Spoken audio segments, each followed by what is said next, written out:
नमस्कार, news 8 India में आपका स्वागत है। सत्ता से लेकर समाज तक, सांसद से लेकर सड़क तक, खेल से लेकर खेत तक, अपराध से लेकर अराजकता तक, खबरों को देखने के लिए देखते रहिए न्यूज 8 इंडिया।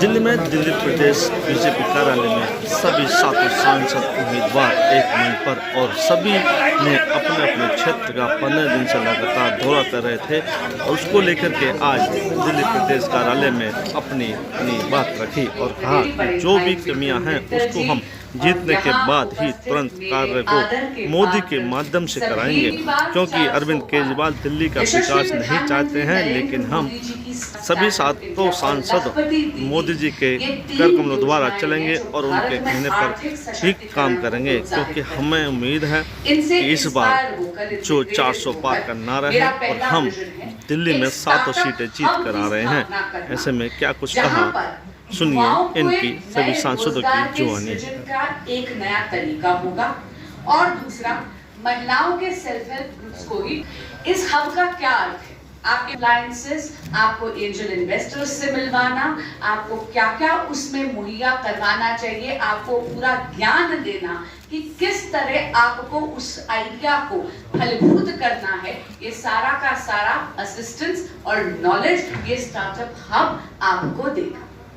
दूसरे कमर्शियल प्रेमिसेस यानी शॉपिंग सेंटर्स और बाकी जो अन्य व्यवसायिक परिसर हैं, उन सब में डी सीलिंग एक बहुत बड़ा मुद्दा है।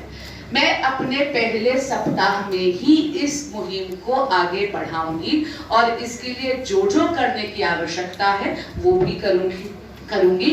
सुप्रीम कोर्ट का जो ऑर्डर आ चुका है वो 100% ग्राउंड पर इंप्लीमेंट हो, इसके लिए भी काम करूंगी। ऐसी बहुत सी जन कल्याणकारी योजनाएं हैं जो यशस्वी प्रधानमंत्री नरेंद्र मोदी जी ने चलाई हैं, लेकिन माननीय मुख्यमंत्री अरविंद केजरीवाल जी ने अपने राजनीतिक स्वार्थ के लिए उनमें अवरोध डाल रखा है।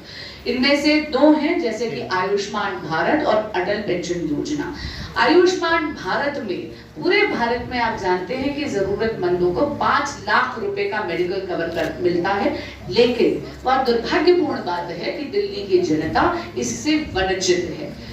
इन योजनाओं का इम्प्लीमेंटेशन दिल्ली में हो, इसके लिए मैं काम करूंगी। अरविंद केजरीवाल जी की सरकार इसमें अवरोध ना डाले, इसके लिए जो भी करना होगा वो करूंगी। अगर कानून का दरवाजा खटखटाना होगा तो वो भी करूंगी। दिल्ली में ट्रैफिक एक बहुत बड़ी समस्या है।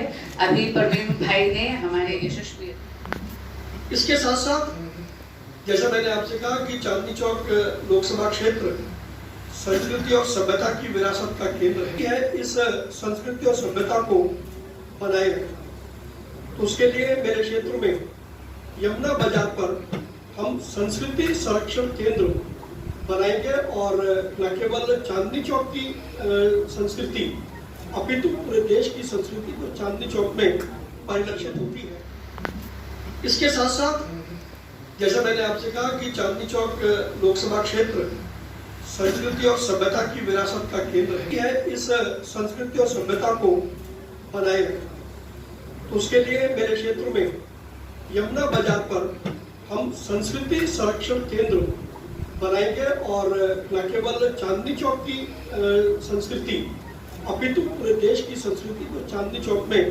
परिलक्षित दिल्ली से जिसको कनेक्ट करती है उसको हम क्लियर कराएंगे और यहाँ से ट्रैफिक जाम की प्रॉब्लम्स को खत्म करेंगे। बॉर्डर तक मेट्रो जानी चाहिए, लेकिन अभी तक ढांसा बस स्टैंड नजफगढ़ तक गई है। दिल्ली देहात ढांसा बॉर्डर तक बहुत दूर तक है और नांगलोई साइड में भी मेट्रो का विस्तार होना चाहिए। यानी कुल मिलाकर 2 मेट्रो लाइन की आवश्यकता है, जो नजफगढ़ से ढांसा बॉर्डर जाएगी और नजफगढ़ से जो नांगलोई जाएगी, और वो इस क्षेत्र में रहने वाली बहुत बड़ी जनसंख्या जो कि अनऑथराइज कॉलोनी में रहती है, वहाँ पर गाड़ियों की उतनी सुविधा भी नहीं है, तो मेट्रो उनको लाइफलाइन की तरह होगी। इस प्रोजेक्ट पर मेरा सबसे पहले ध्यान रहेगा। 6 लेन का हाईवे उपलब्ध कराया है, जिसका लगभग 70% कार्य पूरा हो गया है और इस हाईवे के ऊपर 6000 करोड़ रुपया मोदी जी की सरकार खर्च कर रही है। मुझे ये बताते हुए भी खुशी हो रही है कि देश के यशस्वी प्रधानमंत्री आदरणीय श्री नरेंद्र मोदी जी ने बदरपुर विधानसभा क्षेत्र में दुनिया का सबसे बड़ा इको पार्क साउथ दिल्ली को दिया है।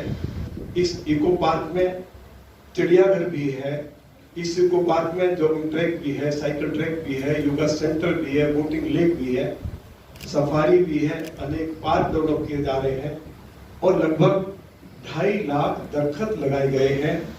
मैं इसके लिए प्रधानमंत्री जी के प्रति बहुत बहुत आभार। आफ्टर इलेक्शन जगतपुरी विस्तार में 2000 लोगों के बैठने का कुछ हमला करें 6 महीने का कार्य है और हम अभी अपने क्षेत्र का पहला कन्वेंशन सेंटर 1000 लोगों का एक साथ बैठने का लोगों को दे चुका हूं और हमारे गोपालपुर गांव में 10 एकड़ का पार्क बनकर तैयार करना, झड़ौदा माजरा में ऑडिटोरियम और सोनिया विहार रोड का डबल पुस्ता कराना, कावड़ी रोड को चौड़ा कराना और गोकुलपुरी मेट्रो के नीचे से जा रही सड़क को सड़क को दुरुस्त करके लोगों को नाले के दुर्गंध से बचाना हमारा अगला 6 महीने का